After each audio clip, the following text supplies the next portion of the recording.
खबरें जो हमें सीधा जोड़ती हैं आपसे, जिनका आपकी जिंदगी पर होता है सीधा असर। खबर का मतलब है एक भरोसा, और आपका भरोसा है हमारी जिम्मेदारी। ATL टीवी, भरोसा अलवर का। नमस्कार, आप देख रहे हैं ATL टीवी और आपके साथ मैं हूं तोशी। पहली नजर हेडलाइंस पर।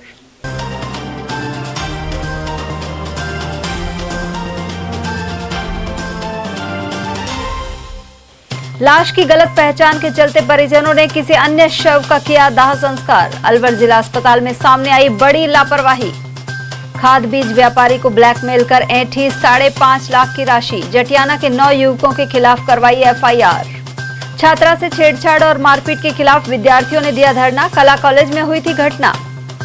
और 4.25 करोड़ की लागत से सरिस्का फॉरेस्ट चौकियों की सुधरेगी हालत। वन्य जीवों की सुरक्षा के लिए मिलेंगे संसाधन। और अब हेडलाइंस को देखते हैं विस्तार से। अलवर जिला अस्पताल में बड़ी लापरवाही का मामला सामने आया है। यहां मोर्चरी से अज्ञात व्यक्ति के शव की गलत पहचान कर उसे दूसरे परिवार को सौंप दिया गया। परिजन बिना पुष्टि किए शव को अपने परिजन का मानकर अंतिम संस्कार भी कराए। तीसरे दिन जब परिवार हरिद्वार अस्थियां विसर्जन करने निकलने ही वाला था, तभी पुलिस ने उन्हें शव ले जाने के लिए फोन किया। इस पर परिजनों ने जवाब दिया कि वे तो अंतिम संस्कार कर चुके हैं। यह सुनकर पुलिस और परिजन दोनों हैरान रह गए। जांच में सामने आया कि मोर्चरी में 7 नवंबर को 3 अज्ञात शव रखे थे। इनमें एक शव MIA थाना पुलिस, दूसरा कोतवाली पुलिस और तीसरा GRP पुलिस लेकर आई थी। इसी दौरान पहचान में चूक हो गई और परिजनों को गलत शव सौंप दिया गया। अस्पताल प्रशासन और पुलिस की इस गंभीर लापरवाही ने व्यवस्था पर कई सवाल खड़े कर दिए हैं। साथ ही अब पूरे प्रकरण की जांच की जा रही है। इसका नाम कैलाश पुत्र राम प्रसाद, ये निवासी थाना राजा जी। ये घर से करीब 50 साल 52 साल पहले से ही घर से निकला हुआ है और इसकी शादी नहीं हुई, ये परिवार से अलग ही रहता था।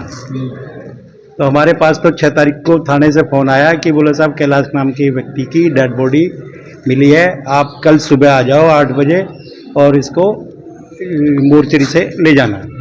तो मेरा भतीजा है जिसका चाचा लगता है, वो आया और साथ में मैं भी गया और एक हमारा रिश्तेदार है वो भी आए।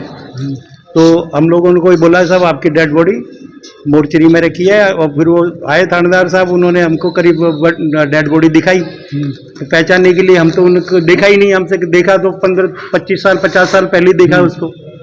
तो भतीजे ने भी नहीं देखा, ये भी छोटे छोटे थे। तो उनका बोला साहब इनका आधार कार्ड है, आप इनके उसके आधार पे हम लोगों ने इसका ले गए और लेकर अंतिम संस्कार कर दिया। आज तो हम वो आधार वो भी डेड बॉडी आप ले रहे हैं, वो अभी तो आधार कार्ड के हिसाब से इन्होंने जो आधार कार्ड जो मिला था थाने को, उनको घर से मिला है और घर से ही डेड बॉडी उठाई। कोई झुग्गी बना रखी है इसने MIA में, जैसा कि इन्होंने बताया।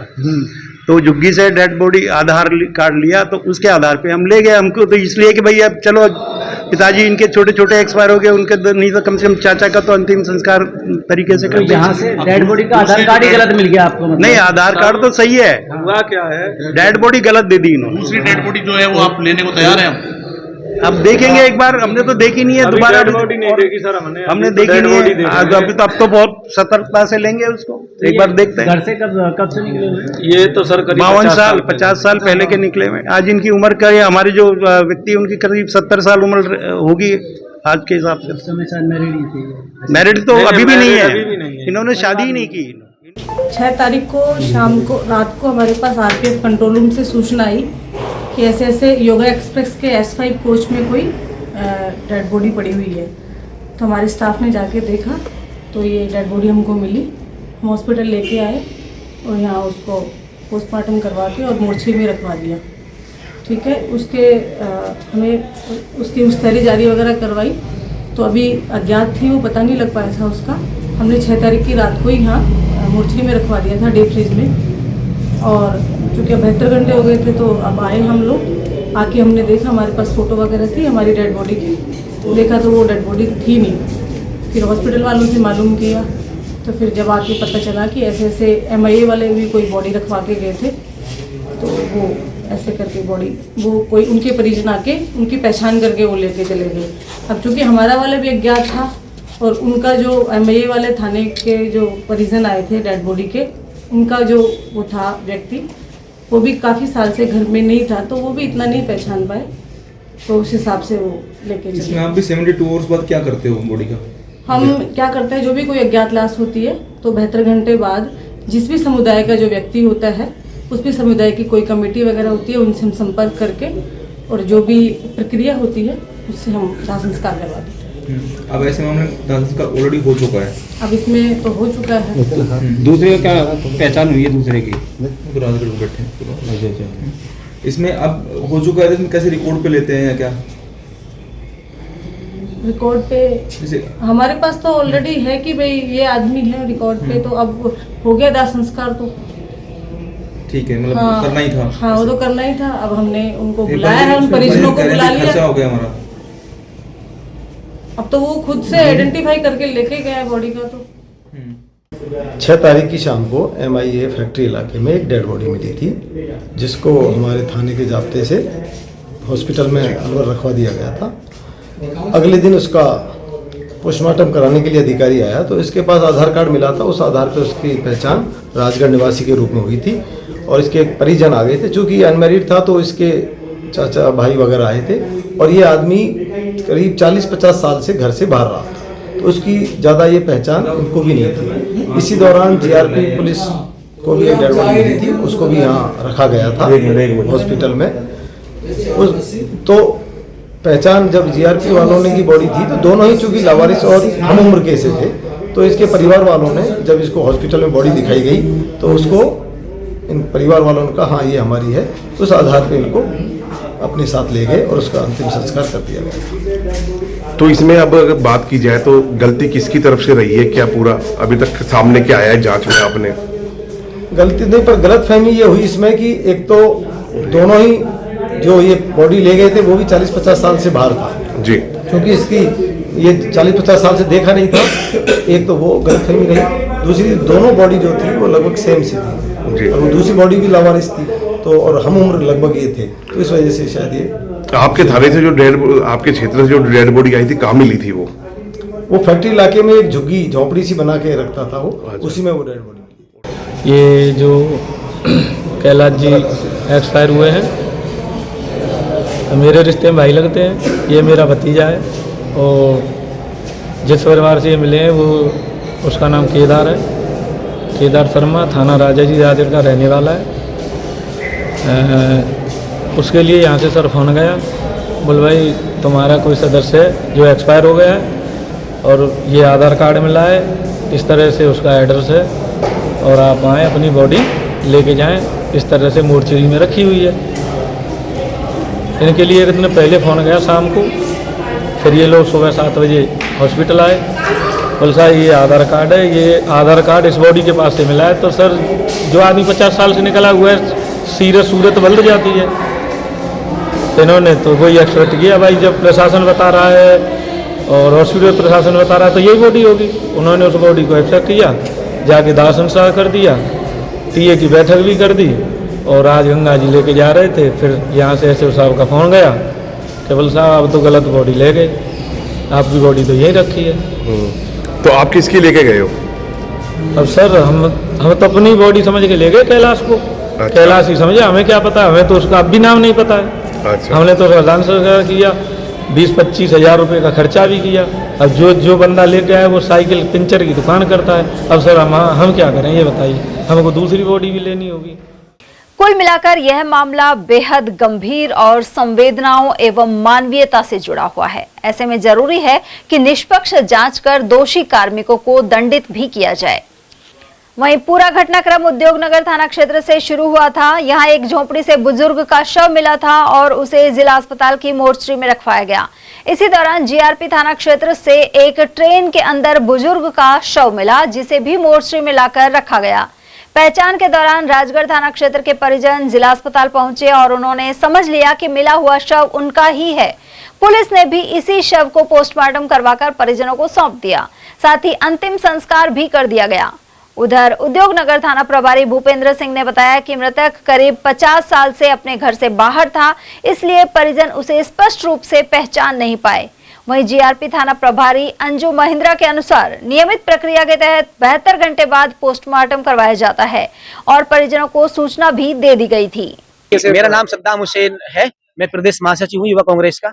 आज सुबह हमें सूचना मिली प्रशासन की तरफ से, ये जो अलवर प्रशासन है जो एक हॉस्पिटल का, इन्होंने कहा कि भाई एक लाश है मुस्लिमों की और उसको आपको दफनाना है और जीआरपी थाने से हमें सूचना मिली। हमने पूरी तैयारी कर ली अपने गाँव दाऊदपुर में, हमने कब्र अपना सारा इंतजाम कर लिया सुपुर्द खाक करने का। इसके बाद क्या होता है, हमारे पास फोन आता है कि नहीं आज उसका पोस्टमार्टम नहीं होगा, आप कल आइएगा। फिर हमने थोड़े तक यहाँ पे आए तो हमने थोड़ा पता लगा तो इनसे क्या हुआ है, इन्होंने लाश की अदला बदले कर दी।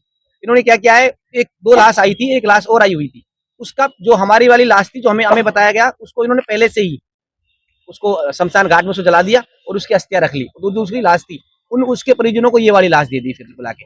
अब क्या होता है, हमारे पूरे समाज में इस बात का पता लग गया है कि भाई इस तरह से हमारे पास कोई अनजान आदमी है, वो मुस्लिम है, उसका इंतकाल हो गया है। एक गुलाम साबिर नाम से एक आदमी है जो पापाली से अपने फरीदाबाद के लिए ट्रेवल कर रहा है ट्रेन से, और उसका अलवर जो जीआरपी थाने के आसपास उसका इंतकाल हो जाता है किसी कारण से, कोई कह रहा है हद्देघात हो गया, फिर कोई भी कारण हो सकता है, और उसको जीआरपी ने यहाँ पहुंचा दिया। अब उसको जला दिया गया है और इस वजह से हमारे समाज में बहुत ज्यादा रोष है। इन लोगों ने ऐसी लापरवाही की है कि हमारी धार्मिक भावनाओं को भड़काने का काम किया है, और ये आज पहली बार ऐसा नहीं हुआ है, इन्होंने बार-बार ऐसा काम करने का काम किया है। पहले भी पूर्व में 6 महीने पहले गर्मियों में एक दाऊदपुर का निवासी लड़का जो चलते चलते गर्मी से परेशान होके ये जयंती फार्म के पास, अलवर के बिल्कुल पास में शहर में ही, वो गर्मी के कारण भूख प्यास से वो मर गया और उसकी बॉडी को ये थाने लाते, थाने के बाद उसको हॉस्पिटल पहुंचाते हैं। कल मेरे पास करीब 10-11 बजे फोन आया पाली से, जिला पाली से। मैं क्या है वहाँ का प्रभारी रहा था अल्पसंख्यक मोर्चे का अभी, तो एक अनीस भाई है, उनका फोन आया कि आमीन भाई एक हमारे यहाँ रहते थे वो बहुत सालों से, और हैं वो हरिद्वार के क्लियर शरीफ के, और वो ट्रेन में जा रहे थे, रास्ते में तो उनकी डेथ हो गई है, मतलब उनके पास सूचना थी है। तो जीआरपी थाने ने उसको सरकारी हॉस्पिटल की मोर्चरी में रखवाया है। आप एक बार जाके वहाँ देख लें और उनका अंतिम संस्कार करवा दें अपने हिसाब से। वो उनका नाम गुलाम साबिर मुसलमान है। तो मैं जीआरपी थाने गया, मैम से मिला, मैम ने कहा कि हमारे पास यहाँ 72 घंटे का वो होता है, आप कल आ जाइए, कल आपको डेड बॉडी मिल जाएगी। तो हम आज सुबह जब मैम फोन किया मैम को, एसएचओ मैम को, तो उन्होंने कहा आप आ जाइए और बॉडी ले जाइए। तो हम यहाँ आए तो डॉक्टर से मिले, तो डॉक्टर ने कहा नहीं हम आपको आज बॉडी नहीं देंगे। तो हमने कहा सर क्यों, कि आज पोस्टमार्टम नहीं होगा, कल देंगे, एक बॉडी और है, हम इसकी जाँच करेंगे। तो हम चले गए वापस। हमने घर वगैरह जो हमारा होता है कब्रिस्तान में, वो सारा घर वगैरह सब बनवा लिया, खुदबा के सारी तैयारी करी। तो अभी हमारे पास फिर शाम को फोन आया कि एक बार आप थाने आइए यहाँ से हॉस्पिटल। तो हम यहाँ आए, तो हमने आके देखा तो यहाँ बॉडी नहीं है। उन्होंने कहा कि बॉडी तो कोई और ले गया और वो तो दाह संस्कार कर दिया उसका हिंदू रीति रिवाज से। तो हमने कहा भाई जब उसका आधार कार्ड सारी चीजें जीआरपी थाने ने आपको सब कुछ दे दी, जब कर दिया सब कुछ, पता है कि मुसलमान है, तो आपने कैसे कर दिया। बढ़ते हैं अगली खबर की ओर, जहां अलवर के जटियाना गांव में खाद बीज भंडार और ई मित्र से जुड़े एक व्यक्ति से लगभग 5.5 लाख रुपए की ठगी और ब्लैकमेलिंग का मामला सामने आया है। पीड़ित रति मोहम्मद ने गांव के ही 9 युवकों पर साइबर ठगी, फर्जी पुलिसकर्मी बनने, धमकी देकर रकम ऐंठने और आपत्तिजनक वीडियो वायरल करने की धमकी देने के आरोप लगाए हैं। पीड़ित के अनुसार 18 फरवरी से आरोपी युवकों ने उसकी दुकान पर आना जाना शुरू किया। उन्होंने पहले छोटी रकम उधार ली और ब्याज सहित वापस लौटाकर पीड़ित का विश्वास अर्जित किया। इसके बाद आरोपियों ने लगभग 50,000 रुपए उधार दिए लेकिन वापस नहीं लौटाए। इसके बाद अलग अलग तरीकों से उन्होंने रकम वापस करने का झांसा देकर कई बार ऑनलाइन ट्रांजैक्शन करवाए और राशि बढ़ाते गए। करीब 1 माह बाद जब पीड़ित ने पैसे वापस मांगे तो आरोपी ताहिर ने फोन करके कहा कि वह तिजारा के पास भिंडूसी में है और उसे साइबर फ्रॉड में पकड़ा जा रहा है। इसके बाद एक व्यक्ति ने खुद को पुलिसकर्मी बताकर पीड़ित से फोन पर बात की और पैसे जमा कराने का दबाव बनाया। साथ ही गुड़गांव ले जाकर आपत्तिजनक वीडियो बनाए गए। यहां आरोपी युवक उसे एक बार में लेकर गए जहां युवतियों के साथ डांस करते हुए उसका आपत्तिजनक वीडियो बना लिया गया। बाद में आरोपियों ने इस वीडियो को वायरल करने की धमकी देकर बार बार रकम ऐंठनी शुरू कर दी। पीड़ित से कुल मिलाकर करीब 5.5 लाख रुपए की ठगी कर ली गई। आरोपियों ने पैसे वापस देने का भरोसा दिलाकर एक फर्जी व्यक्ति के नाम का चेक भी दिया जो बाद में गलत निकला। ऐसे में तनाव में आए पीड़ित ने गत दिनों आत्महत्या करने का प्रयास किया, लेकिन इस हरकत से परिजनों को पूरी बात का पता लग गया। वहीं इस प्रकरण में ग्रामवासी ताहिर, आदिल, वारिश, सयाबू, साजिद, जुल्फैद, राहुल और तैयब के खिलाफ विजय मंदिर थाने में रिपोर्ट दर्ज करवाई गई है। उधर रिपोर्ट दर्ज कराए 10 दिन होने के बावजूद आरोपियों के खिलाफ कोई कार्रवाई नहीं हुई है। अलवर के बाबू शोभाराम कॉलेज में हाल ही छात्रा के साथ हुई छेड़छाड़ और मारपीट की घटना के खिलाफ मंगलवार को धरना दिया गया। बड़ी संख्या में छात्र कॉलेज गेट के बाहर जुटे और धरने पर बैठकर प्रशासन और कॉलेज प्रबंधन के खिलाफ नाराजगी जताई। सूचना मिलते ही पुलिस जाब्ता मौके पर पहुंचा और छात्रों को समझाने का प्रयास किया। इसके बाद छात्रों ने जाम खोल दिया और धरना समाप्त कर दिया। यहाँ मौजूद मोहित चौधरी ने बताया कि पुलिस द्वारा निष्पक्ष कार्रवाई का भरोसा देने पर धरना खत्म किया गया है। मामला ये था कि दो दिन पहले यहाँ पे एक LLB की छात्रा पेपर देने के लिए कॉलेज में आई थी, तो उसके साथ कुछ मनचलों ने मारपीट की है, ID वाईडी मांगी थी। उसका केस जो है वो चल भी रहा है और ऐसी ही घटना एडमिशन टाइम पे भी हुई थी, जिसमें कॉलेज प्रशासन के ऊपर भी केस हुआ था और हमने कॉलेज प्रशासन को भी नोटिस दिया था, वो ज्ञापन दिया था और थाने में भी, शिवाजी पार्क थाने में भी ज्ञापन दिया था। उसके बाद 5 दिन यहाँ पे गश्त पे पुलिस आई थी, उसके बाद कोई गश्त नहीं लगा। तो हमारी यही मांग थी कि लगातार यहाँ पे कॉलेज में पुलिस के 1-2 गश्त होते रहे। तो SP साहब ने आके अंगद जी नाम था ना उनका, वो अंगद जी ने आके यहाँ पे हमें आश्वासन दिया है कि लगातार यहाँ पे पुलिस का गश्त होता रहेगा। कॉलेज प्रशासन ने भी आश्वासन दिया है कि गार्ड लगाएंगे और बिना ID कार्ड के किसी को अंदर एंट्री नहीं देंगे, क्योंकि वो छात्र जो भी ऐसी घटनाएं हो रही हैं पिछले कुछ दिनों से, मीडिया में भी चर्चा में है, BSR कॉलेज इन कारणों की वजह से, लड़ाई झगड़ों की वजह से, लड़कियों के साथ छेड़छाड़ की वजह से, तो उस चीज के लिए जो जिम्मेदार है वो भारी छात्र होते हैं। कहीं तक हमने देखा है संभावित 95% भारी छात्र ही ऐसी घटना करके यहाँ से जाते हैं। गिरफ्तारी की मांग पुलिस प्रशासन ने कही है कि वो जो कार्रवाई है वो हम जल्द से जल्द कर रहे हैं, लेकिन हम बता नहीं सकते। कुछ चीजें ऐसी होती है कि पब्लिकली बताई नहीं जाती। मेरा नाम मोहित चौधरी, 3rd ईयर स्टूडेंट। उधर जब मीडिया ने प्रिंसिपल अशोक आर्य से इस गंभीर मामले पर प्रतिक्रिया लेनी चाही तो उन्होंने इनकार कर दिया। जहां एक और विद्यार्थी सुरक्षा को लेकर चिंतित हैं, वहीं कॉलेज प्रबंधन का इस तरह जिम्मेदारी से पल्ला झाड़ना बड़ा प्रश्न खड़ा करता है। सरिस्का बाग परियोजना में स्थित वन चौकियों का जीर्णोद्धार कर इनकी हालत सुधारी जाएगी। इसके लिए हर चौकी पर 10 लाख रुपए की राशि से कार्य किया जाएगा। कुल 37 चौकियों को चिन्हित किया गया है। DFO अभिमन्यु सहारण के अनुसार संसाधन बढ़ने से फॉरेस्ट गार्ड्स को जंगल एवं वन्य जीवों की सुरक्षा में मदद मिलेगी, साथ ही उन्हें मूलभूत सुविधाएं उपलब्ध हो सकेंगी। सरकार ने बजट घोषणा में चौकियों के लिए बजट दिया था। सहारण के अनुसार कार्य के लिए अनेक चौकियों के टेंडर भी जारी हो गए हैं। जंगल की सुरक्षा के लिए एक फॉरेस्ट गार्ड का जंगल में रहना जरूरी है, जिसके लिए सरकार ने अपनी बजट घोषणा में अनाउंस करते हुए चौकियों के लिए बजट दिया है और इस बजट से चौकियों पे मूलभूत सुविधाएं जो हैं वो स्टाफ को प्रोवाइड कराने की पूरी कोशिश की जा रही है। इस बार सरकार ने 37 चौकियां चुनी हैं जिनके अंदर ये कार्य करवाया जाना है और अच्छी फैसिलिटी होगी तो स्टाफ रहेगा और अच्छे से पेट्रोलिंग कर पाएगा, अच्छे से कार्य कर पाएगा। सर कितना बजट पास? इसके लिए 37 चौकियों के लिए प्रति चौकी के लिए 10 लाख का बजट आया है, तो 3.7 करोड़ का बजट है, जिसमें हमारा प्रयास है कि सब चौकियों पे मूलभूत सुविधाएं प्रदान की जाएगी। सर सर्वे वगैरह हो गया सर?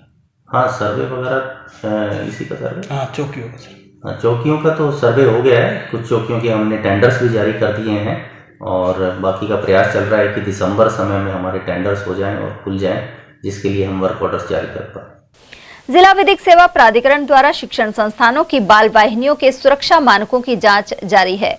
विशेष निरीक्षण अभियान के क्रम में प्राधिकरण के सचिव मोहनलाल सोनी के नेतृत्व में टीम द्वारा कई स्कूलों का जायजा लिया गया। इनमें step by step, Chinar, knowledge city, VL memorial एवं MGM पब्लिक स्कूल शामिल हैं। टीम में deputy chief legal and defence council Mahesh Kumar Gothwal और मनोज कुमार यादव सहित परिवहन निरीक्षक अमित भारद्वाज शामिल थे। सभी बसों में बच्चों की आपातकालीन सुरक्षा के लिए अनिवार्य फर्स्ट एड बॉक्स नहीं मिला। ऐसे में सचिव सोनी के निर्देश पर नियमानुसार चालान किए गए हैं। सचिव ने सभी बसों में सुरक्षा मानकों की तत्काल अनुपालना के निर्देश दिए हैं। विशेष रूप से first aid box, GPS, speed governor, अग्निशमन यंत्र और अन्य अनिवार्य सुरक्षा उपकरणों को लेकर हिदायतें दी गई हैं। उन्होंने चेतावनी दी कि बच्चों की सुरक्षा के साथ किसी भी प्रकार का समझौता बर्दाश्त नहीं किया जाएगा। 11 साल पहले चाकू, डंडे और सरियों से जानलेवा हमला करने के मामले में 6 आरोपियों को 5 साल की सजा सुनाई गई है। इसके अलावा प्रत्येक को 27,000 रुपए का आर्थिक दंड भी दिया गया है। इन दोषियों में से एक बीजेपी के पूर्व प्रदेश कार्य समिति सदस्य सोहनलाल सुलानिया का बेटा धनंजय भी है। एडीजे कोर्ट नंबर 2 जज रिद्धिमा शर्मा ने यह फैसला सुनाया। विशिष्ट लोक अभियोजक महेश मीणा ने बताया कि 24 सितंबर 2014 की शाम रवि कुमार अपने साथी दिलीप और बजरंग के साथ 60 फीट रोड पर बजरंग जिम जा रहे थे। वहां आरोपियों ने उन्हें रोककर हमला कर दिया। इस मामले में राकेश कुमार धाकड़, धनंजय सुलानिया, प्रमोद कुमार, कौशलेंद्र मोगा, आकाश सैनी और सत्येंद्र कुमार को 5 साल की सजा दी गई है। ये 2014 का मामला है, थाना एनबी का।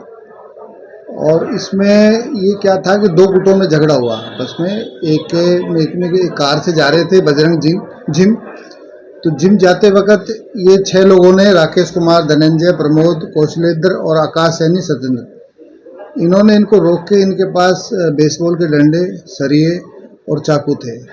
और इन्होंने जो परिवादी है मुजिम रवि कुमार, उस पर ताबड़तोड़ चाकू से हमले कर दिए, जिससे वो घायल हो गया। और उस मामले में आज न्यायालय ने इनको प्रत्येक को 5-5 वर्ष का कारावास और प्रत्येक पर 27,000 रुपये जुर्माना लगाया। राजस्थान सरकार के 2 साल पूरे होने के मौके पर स्थानीय भाजपा नेताओं ने कार्यकाल को ऐतिहासिक बताया है। जिला महामंत्री ऋषिराज शर्मा के अनुसार डबल इंजन सरकार में केंद्र और प्रदेश की योजनाओं का आम जन को दुगना लाभ मिल रहा है। वहीं केंद्रीय योजनाओं के क्रियान्वयन में राजस्थान देश के अग्रणी राज्यों में शामिल है। महामंत्री शर्मा ने कहा कि मुख्यमंत्री भजनलाल शर्मा के कुशल नेतृत्व में प्रदेश में केंद्रीय योजनाओं का प्रभावी क्रियान्वयन सुनिश्चित हो रहा है। राज्य नवीकरणीय ऊर्जा, पीएम कुसुम, पीएम सूर्य घर मुफ्त बिजली योजना, आयुष्मान भारत, प्रधानमंत्री जन आरोग्य योजना, प्रधानमंत्री आवास और किसान सम्मान निधि जैसी योजनाओं में तेजी से आगे बढ़ा है। साथ ही राज्य में जल प्रबंधन की दिशा में राम जल सेतु लिंक परियोजना एक ऐतिहासिक कदम साबित होने जा रही है। इसके अलावा केंद्र सरकार की महिला कल्याण की योजनाओं से प्रदेश के सामाजिक ढांचे में सकारात्मक बदलाव आया है।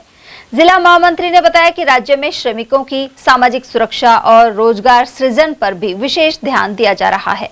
इसी तरह निवेश को बढ़ावा देने के लिए मुख्यमंत्री भजनलाल शर्मा ने राइजिंग राजस्थान इन्वेस्टमेंट समिट का आयोजन किया, जिसमें करोड़ों रुपए के निवेश अब तक धरातल पर उतर चुके हैं। राजस्थान की भजनलाल सरकार को 2 साल का जिस तरह से कार्यकाल पूरा हुआ है, 2 साल पूरे होने के उपलक्ष्य में कई कार्यक्रमों की घोषणा की है। अब पार्टी के जिला महामंत्री जिला स्तर पर, प्रदेश स्तर पर कौन कौन से कार्यक्रम सरकार और भाजपा करने जा रही है, क्या जानकारी? भारतीय जनता पार्टी की भजनलाल शर्मा जी के नेतृत्व वाली सरकार भगवान की कृपा से, कार्यकर्ताओं के जोश से और जनता के प्यार से अपना 2 वर्ष का कार्यकाल पूर्ण कर रही है। और इन 2 वर्षों के कार्यकाल में भारतीय जनता पार्टी के प्रत्येक कार्यकर्ता ने जनता की सभी समस्याओं के निवारण के लिए अपने रात दिन एक करके इन सब कार्यक्रमों को संपादित भी किया है और समस्याओं के निराकरण में अपना अहम योगदान दिया है।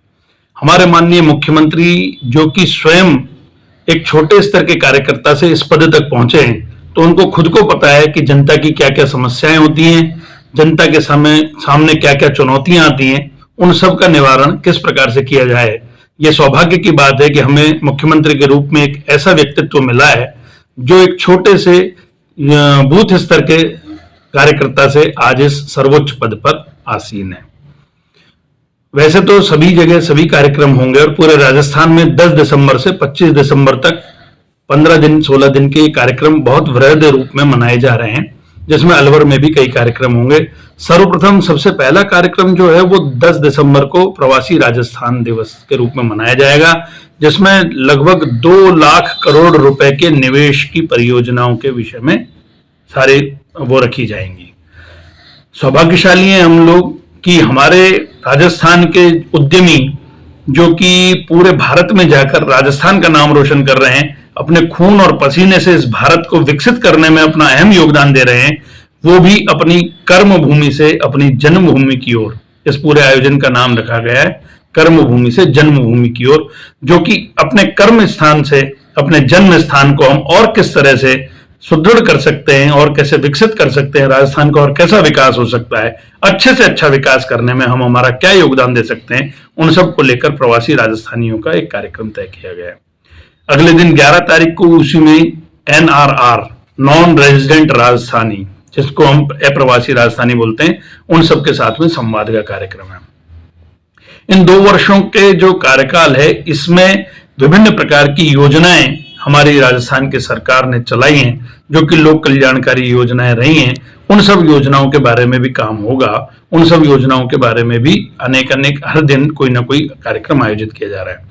साथ ही साथ भारतीय जनता पार्टी का प्रत्येक कार्यकर्ता माननीय मोदी जी के स्वच्छता अभियान को ध्यान में रखते हुए अपनी स्वच्छता में भी योगदान करेगा, जिसमें स्मारकों की, मंदिरों की, ऐतिहासिक स्थलों की, पौराणिक स्थलों की, उन सब की सफाई का कार्यक्रम किया जाएगा। इसी के साथ में रक्तदान शिविर आयोजित किए जाएंगे। इसी के साथ में जन कल्याण के लिए अन्य कई कार्यक्रम किए जाएंगे। हमारी सरकार ने जो 2 सालों में जनता के हित के लिए जो कार्य किए हैं, उन सबको जनता तक पहुंचाने के लिए, उनका प्रचार प्रसार करने के लिए रथों का भी निर्माण किया गया है। प्रत्येक विधानसभा में इस प्रकार के तैयार रथ 12 तारीख से उनका शुभारंभ होगा और उनका एक रोड मैप बना लिया गया है।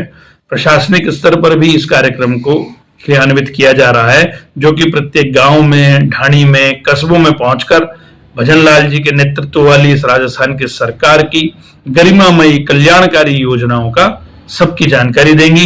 एक अति पिछड़े, एक दूर बैठा हुआ, एक इस तरह की सब सुविधाओं को जिसको उपलब्ध नहीं है शीघ्रता से, उन सब को भी किस प्रकार इसका लाभ मिले, अंत्योदय का किस तरह से काम हो, पंक्ति में बैठे हुए सबसे दूर व्यक्ति को भी भारतीय जनता पार्टी की सरकार किस प्रकार से लाभान्वित करके उसका भला कर सकती है, इन सब बातों का इसमें जिक्र होगा। एक और मैं जानकारी देना चाह रहा हूं कि जिस प्रकार अभी पिछले महीने सेवा शिविर आयोजित किए गए थे, वो 7 दिन के लिए पुनः एक बार आयोजित किए जा रहे हैं। उनमें कार्यक्रम जिसमें किसी का किसी कारणवश नहीं हो पाया या कोई पेंडिंग रह गया या किसी में और संशोधन की जरूरत है, ऐसे सभी कार्य सभी जिलों में 7 दिन के लिए ये सेवा शिविर दोबारा से आयोजित किए जाएंगे। ऐसे अनेक और भी कार्यक्रम हैं, जिनमें पर्यावरण संरक्षण को लेकर हमारा कार्यक्रम है, युवा रोजगार दिवस कार्यक्रम है, रन फॉर विकसित राजस्थान है, महिलाओं के सम्मेलन है। हमारी सरकार महिलाओं के लिए, गरीबों के लिए, युवाओं के लिए और किसानों के लिए, इन 4 वर्गों के लिए विशेष रूप से कार्य कर रही है। माननीय मोदी जी के निर्देशानुसार मोदी जी ने भी कहा है कि महिलाओं का विकास करते हैं, तो हम लखपति दीदी के बारे में काम कर रहे हैं, हम उनको किस प्रकार से अपनी आय बढ़ाकर ड्रोन दीदी के बारे में भी कार्य कर रहे हैं। तो इन सब बातों की भी जानकारी और इनका क्रियान्वयन भी आगे किया जाएगा।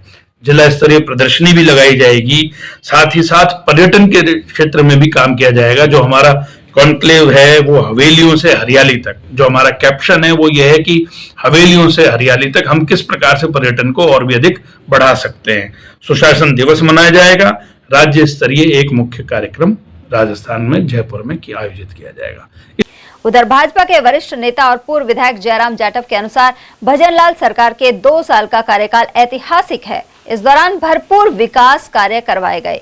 वहीं युवाओं को विभिन्न प्रतियोगी परीक्षाओं के माध्यम से नौकरियां मिली हैं। कानून व्यवस्था में सुधार सहित बिजली पानी की उचित व्यवस्था भी की जा रही है। जाटव के अनुसार हर वर्ग के विकास के साथ ही ग्रामीण विकास पर फोकस किया गया है। इसके अलावा बड़े NRI उद्योगपतियों को राजस्थान में उद्योग शुरू करने के लिए प्रेरित किया जा रहा है।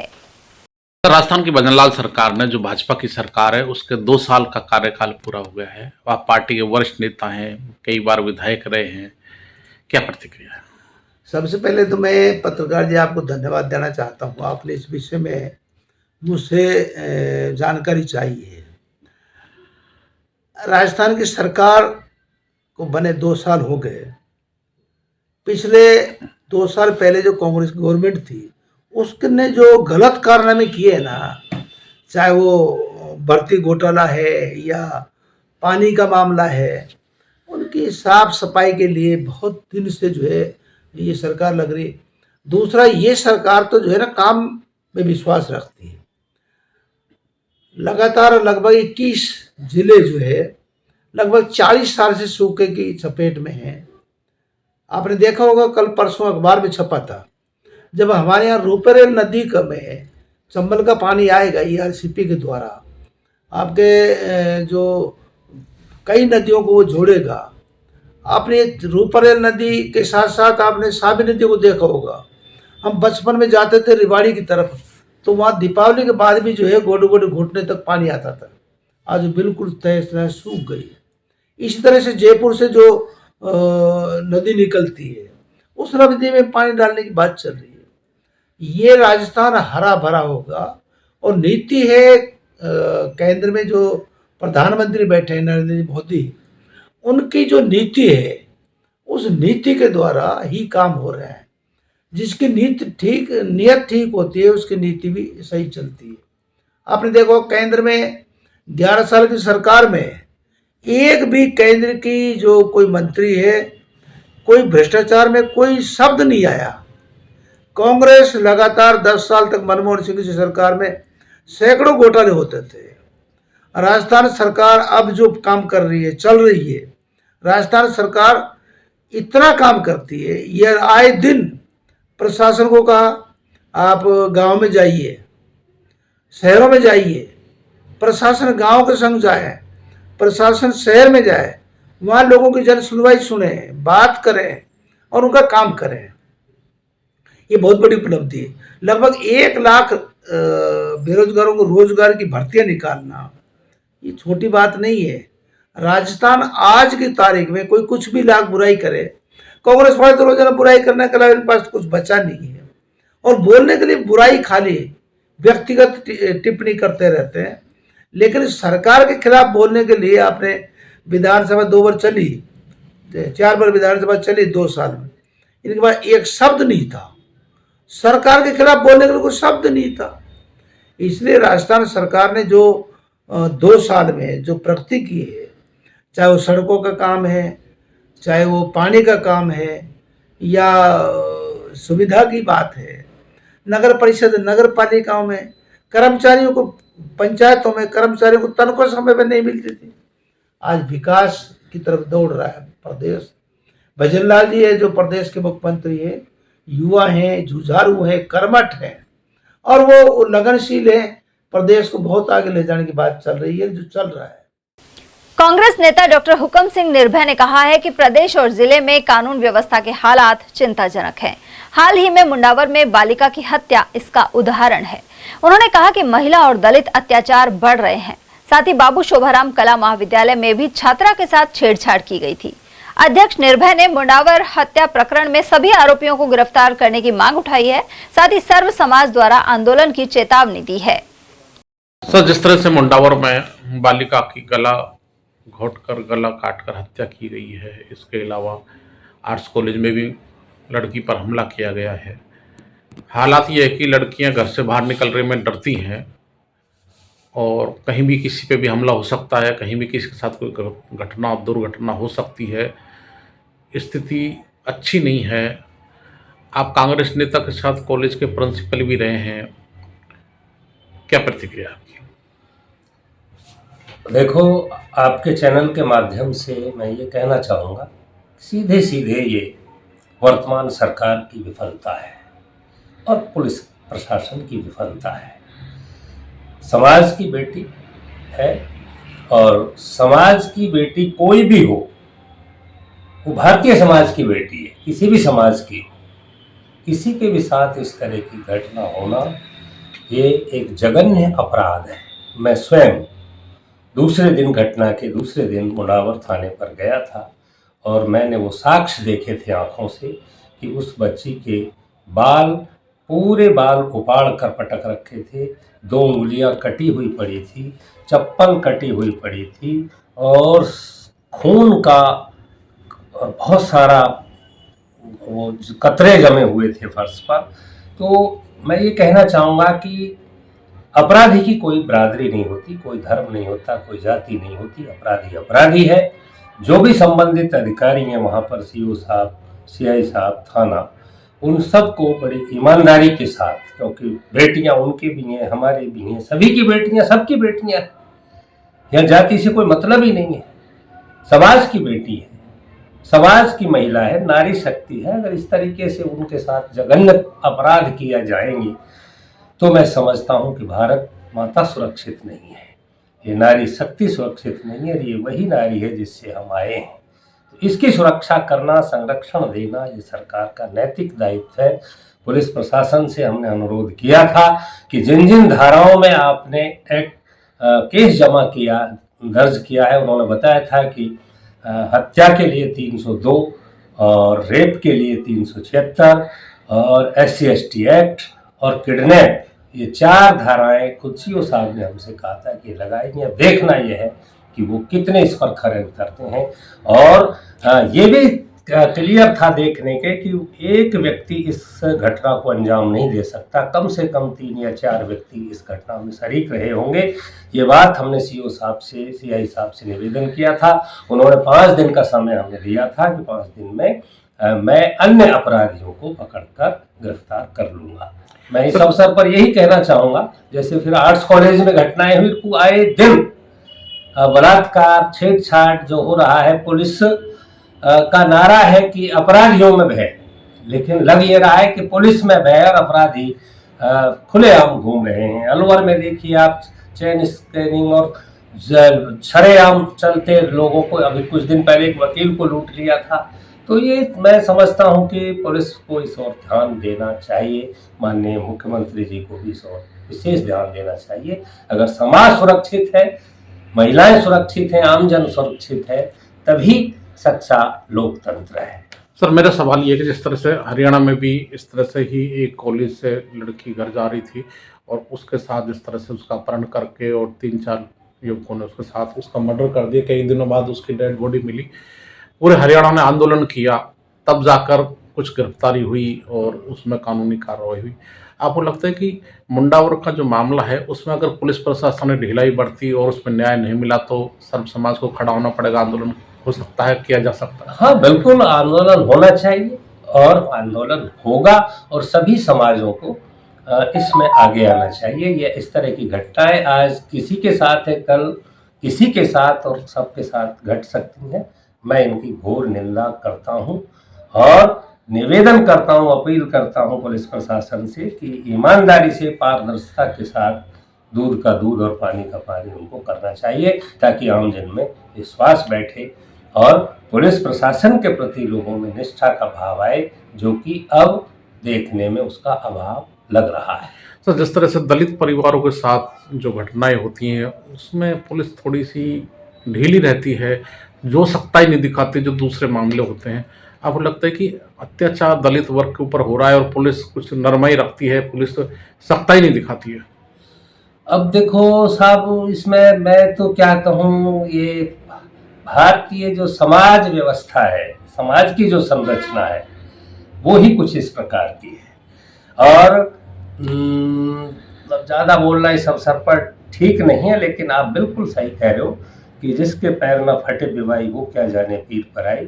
दलित वर्गों के साथ, शोषित वर्गों के साथ, अनुसूचित जाति जनजातियों के साथ, आदिवासियों के साथ इस तरह की घटनाएं 90% होती हैं, जबकि दीगर समाज के साथ 10% होती हैं।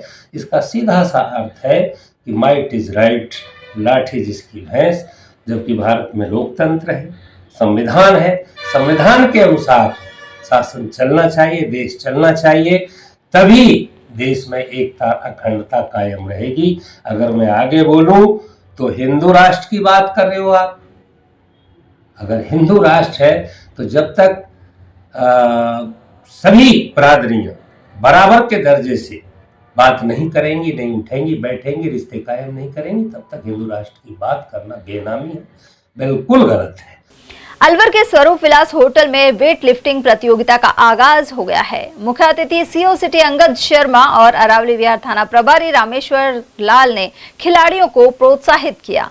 उन्होंने कहा कि खेल न केवल शरीर को मजबूत बनाता है बल्कि अनुशासन और आत्मविश्वास भी बढ़ाता है। उधर सचिव अशोक कुमार शर्मा ने बताया कि श्रेष्ठ प्रदर्शन करने वाले खिलाड़ी कोटा के स्टेट टूर्नामेंट में भाग लेंगे। मैं अशोक कुमार शर्मा अलवर जिला वेट लिफ्टिंग संघ का सेक्रेटरी हूँ और आज 9/12/2025 को होटल स्वरूप विलास पैलेस के अंदर में यूथ, जूनियर और सीनियर, बालक बालिका और महिला एवं पुरुष ये जिला प्रतियोगिता करवाई जा रही है वेट लिफ्टिंग की। इस प्रतियोगिता में करीब 35 बच्चे भाग ले रहे हैं। इस प्रतियोगिता के अंदर में जो बच्चों का चयन होगा वो बच्चे 16 से और 21 तारीख तक कोटा में जो राज्य स्तरीय वेट लिफ्टिंग प्रतियोगिता हो रही है उसमें वो पार्टिसिपेट करेंगे और अलवर का प्रतिनिधित्व करेंगे। अलवर जिले में 13वीं युवा खेल स्पर्धा का आयोजन किया जा रहा है। यह प्रतियोगिता 14 दिसंबर से 3 जनवरी तक चलेगी, जिसमें 34 खेलों का महाकुंभ देखने को मिलेगा। आयोजन का दायित्व युवा खेल विकास समिति एवं क्रीड़ा भारती ने संभाला है। प्रतियोगिता का उद्देश्य ग्रामीण और शहरी क्षेत्रों की छिपी खेल प्रतिभाओं को मंच प्रदान करना है। इस दौरान फुटबॉल, कबड्डी, खो खो, वॉलीबॉल, योगासन, एथलेटिक्स, शूटिंग, बॉक्सिंग और ताइक्वांडो आदि स्पर्धाएं होंगी। समिति के सचिव रजनीश जैमन ने बताया कि इस बार रिकॉर्ड संख्या में खिलाड़ी पंजीकरण करा रहे हैं। राष्ट्रीय स्वयंसेवक संघ के शताब्दी वर्ष पर युवा खेल स्पर्धा का भव्य आयोजन किया जा रहा है। राष्ट्रीय स्वयंसेवक संघ का शताब्दी वर्ष चल रहा है। उसके उपलक्ष्य में युवा खेल विकास समिति एवं क्रीड़ा भारती के संयुक्त तत्वाधान में एक 13वां युवा खेल सप्ताह का आयोजन किया जा रहा है। उस 13वां युवा खेल सप्ताह में 34 खेलों का आयोजन किया जा रहा है, तो विभिन्न खेल मैदानों पर, और पूरे राजस्थान प्रांत के जो हमारे जयपुर प्रांत लगता है उसके 14 जिले इसमें प्रतिभागी बनेंगे। इसमें लगभग 3-4 हजार खिलाड़ी प्रतिभागी बनते हैं, जिसमें हमने शॉर्ट टर्म में 14 तारीख से शुरुआत करेंगे, उसका उद्घाटन रखेंगे और 4 जनवरी को समापन करेंगे। इस समापन करने 34 खेलों में जो खिलाड़ी बेस्ट प्लेयर जो निकलता है उसमें से हम 5 खिलाड़ी ऐसे लगते हैं जिनका हम पूरी साल भर खर्चा समिति वहन करती है और जो हमको राष्ट्रीय अंतर स्तर पर नाम रोशन कर सके। इसके साथ साथ हमें मत्स्य गुरु द्रोणाचार्य अवार्ड, मत्स्य खेल अवार्ड, मत्स्य खेल रत्न अवार्ड, ऐसे अवार्ड भी हम सम्मान जिससे खिलाड़ियों का, कोचों का भी और पीटीआई का भी सम्मान हम रख सके। ऐसे हमने अवार्ड सेरेमनी कार्यक्रम भी रखे हुए हैं। इसमें मैं आपको शॉर्ट में स्केटिंग है, स्विमिंग है, जूडो है, सेपा टकरा है, कबड्डी है, आट्या पाटा है, शतरंज है, फेंसिंग तलवारबाजी है, बॉल बैडमिंटन है, आर्चरी है, वुशु है, कुश्ती है, बैडमिंटन है, एथलेटिक्स है, सॉफ्टबॉल है, टेबल टेनिस है, ताइक्वांडो है, बॉडी बिल्डिंग है, शूटिंग बॉल है, रस्सी कस्सी है, वॉलीबॉल है, खो खो है, हॉकी है, टेनिस क्रिकेट है, जिम्नास्टिक है, बॉक्सिंग है, योगा है, पावर लिफ्टिंग है, वेट लिफ्टिंग है, रग्बी फुटबॉल है, कराटे है, फुटबॉल है, बास्केटबॉल सहित 34 खेलों का इसमें आयोजन किया जाएगा, जिसमें विभिन्न खेल मैदानों से में आयोजित किया जा रहा है और अलवर जिले के ही खेल मैदान में आयोजित किया जा रहा है, जिसमें ज्यादा से ज्यादा इसमें प्रतिभागी बने। हमारा ये प्रयास रहता है और ज्यादा से ज्यादा उद्देश्य रहता है कि खिलाड़ी का खेल भावना बढ़े, इसका खेल के प्रति लोगों के प्रति भावना बढ़े और खेल के प्रति अच्छा निखार आ सके, अच्छा खिलाड़ी निकल सके, ऐसा मोटिवेशन के रूप में हम आयोजन करते हैं। हमने ऑनलाइन गूगल फॉर्म निकाले हैं और हमारे साइट पे भी जाके आपका बच्चा कर सकता है। और हमने जो महाविद्यालय में ऑफलाइन फोरम है कुछ हमने स्थान चिन्हित करे हुए हैं, 5 स्थान चिन्हित है जहां ऑफलाइन फोरम प्राप्त करके वहां जमा भी करा सकते हैं। अकबरपुर थाना क्षेत्र के ग्राम सीराबास में 60 वर्षीय बुजुर्ग दल्लाराम की संदिग्ध परिस्थितियों में मौत हो गई। परिवार के कुछ सदस्यों का दावा है कि उनकी मौत हार्ट अटैक से हुई, जबकि अन्य परिजन इसे संदिग्ध बताते हुए हत्या की आशंका जता रहे हैं। सूचना मिलने पर पुलिस मौके पर पहुंची और शव को पोस्टमार्टम के लिए सामान्य चिकित्सालय भिजवाया। पुलिस के अनुसार परिजनों की ओर से मिली रिपोर्ट के आधार पर मामले की जाँच की जा रही है। पोस्टमार्टम रिपोर्ट आने के बाद ही मौत के वास्तविक कारणों का पता चल सकेगा।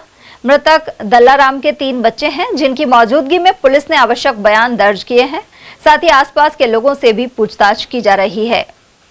आज सुबह थाने पर समय करीब 7-7:30 बजे के बीच में जो थाने पर सूचना आई थी कि सीरावास का निवासी, उसका नाम था दल्लाराम पुत्र श्री गोविंद राम जाति गुजर निवासी सीरावास, जिसकी उम्र करीब 60 साल है, जो संदिग्ध अवस्था में जो मौत होना बता रहे हैं, जिसकी लाश मोर्चरी GH अलवर में रखी हुई है। जिसका पोस्टमार्टम करवाने के लिए हम आए तो गांव के लोग यहाँ के उपस्थित मिले, जिन्होंने बताया कि कोई लोग तो कह रहा है कि हार्ट अटैक से इसकी मृत्यु हुई है, कोई कह रहा है किसी ने मारा है, लेकिन असली जानकारी तो पोस्टमार्टम के बाद में ही जानकारी मिल पाएगी। नेता प्रतिपक्ष टीकाराम जूली ने भाजपा द्वारा शुरू किए गए कार्यकर्ता सुनवाई कार्यक्रम को महज सियासी पाखंड करार दिया है। उन्होंने कहा कि यह कार्यक्रम भाजपा के जमीनी कार्यकर्ताओं में बढ़ रहे आक्रोश और असंतोष पर लीपापोती करने का असफल प्रयास है। जूली ने सरकार से सवाल किया कि पिछली बार शुरू किए गए जन सुनवाई कार्यक्रम को अचानक बिना किसी कारण के बंद क्यों कर दिया गया। नेता प्रतिपक्ष ने तंज कसते हुए कहा कि भाजपा ने पहले भी तामझाम के साथ सुनवाई का ढोंग रचा था, लेकिन उसे बीच में ही बंद कर दिया गया। उन्होंने आरोप लगाया कि प्रदेश में शासन नाम की कोई चीज नहीं है। जूरी ने मंत्रिमंडल विस्तार और राजनीतिक नियुक्तियों पर टिप्पणी करते हुए कहा कि यह मुख्यमंत्री का विशेषाधिकार है, लेकिन 2 साल बीतने के बाद भी सरकार असमंजस, अनिश्चितता और प्रभावहीनता के दौर से गुजर रही है। राष्ट्रीय बागवानी मिशन के तहत बागवानी करने वाले किसानों को लगातार निराशा का सामना करना पड़ रहा है। इस मिशन की अनदेखी और अनुदान में की गई भारी कटौती का सीधा असर किसानों पर दिख रहा है। उधर उद्यान विभाग के उप निदेशक के.एल. मीणा के अनुसार 2 साल पहले विभाग को 1,20,000 वर्ग मीटर का लक्ष्य मिला था, लेकिन पिछले वर्ष इसे घटाकर मात्र 12,000 वर्ग मीटर कर दिया गया। इस बार लक्ष्य बढ़ाकर 90,000 वर्ग मीटर किया गया है। इसमें से 45,000 वर्ग मीटर क्षेत्र पहले आओ पहले पाओ के आधार पर आवेदन करने वालों को आवंटित होगा, जबकि शेष 45,000 वर्ग मीटर का चयन इस महीने लॉटरी के जरिए किया जाएगा। लेकिन सबसे बड़ा झटका सब्सिडी घटने के रूप में लगा है। पहले SC, ST तथा लघु एवं सीमांत किसानों को 95% अनुदान मिलता था, लेकिन अब यह घटकर 70% कर दिया गया है। वहीं सामान्य किसानों को मिलने वाली 70% सब्सिडी को कम कर 50% कर दिया गया है। राष्ट्रीय बागवानी मिशन के तहत जिले को 90,000 वर्ग मीटर के टारगेट मिले हैं, जिसमें से 45,000 वर्ग मीटर जो किसानों को पहले आओ पहले पाओ के आधार पर है। बाकी जो 45,000 वर्ग मीटर किसानों को देना है वो बाई लॉटरी के द्वारा दिया जाएगा, और जो लॉटरी की संभावना है दिसंबर महीने में ही है, और पहले आओ पहले पाओ की हमने जो प्रक्रिया है वो पूर्ण कर ली गई है, जिसमें 18 किसान को हमने लाभान्वित किया है, जिनकी हमने प्रशासनिक स्वीकृतियाँ भी जारी कर दी गई हैं, और बाकी जो बाई लॉटरी का है तो हम इंतजार कर रहे हैं कब आयुक्तालय स्तर से लॉटरी की प्रक्रिया जारी की जाएगी। अनुदान कितना कम हुआ है? अनुदान पहले 95% 95% अनुदान था, अब लघु सीमांत ST, SC तो उसको 70% है, और सामान्य किसान को 50% है। तो आवेदन कितने आ चुके हैं अभी तक हमारे पास? आवेदन इस टाइम अब अभी तक मेरे पास में 252 के आवेदन राज किसान पर भी है, जिसमें से अब जो पहले पाओ पहले आओ उनको आवेदन को अलग कर दिया जाएगा। उसके जो बचे हैं उनको हम बाई लॉटरी में सम्मिलित किया जाएगा। क्या लगता है कितने किसान लाभान्वित हो जाएंगे? इससे हमारे कुल 36 किसान लाभान्वित होने थे, अब इसमें से 18 किसान को हम लाभान्वित करने के योजना। 18 किसान लॉटरी में या पहले आओ पहले? नहीं, 18 किसान तो लॉटरी में ही थे, और 18 किसान ही मतलब पहले आओ पहले पाओ में, टोटल 36 किसान। क्या लगता है पहले जो टारगेट आते थे उनसे कम हुआ है? हाँ, उनसे कुछ अनुदान की राशि कम हुई है, और टारगेट भी पिछले साल के मुकाबले तो इस साल अच्छा है, पर जो विगत वर्षों में थे 2023-24 में हमारे पास में 1,20,000 वर्ग मीटर के लक्ष्य मिले थे। रुझान कितना बढ़ा है किसान? नहीं, किसानों का रुझान बहुत ही ज्यादा बढ़ा है, और किसान इसके प्रति मतलब काफी इंतजार कर रहे हैं, पर अभी कुछ टारगेट कम रहने की वजह से, कुछ सब्सिडी में रहने से उसे थोड़ा हमारा काम प्रभावित हुआ है।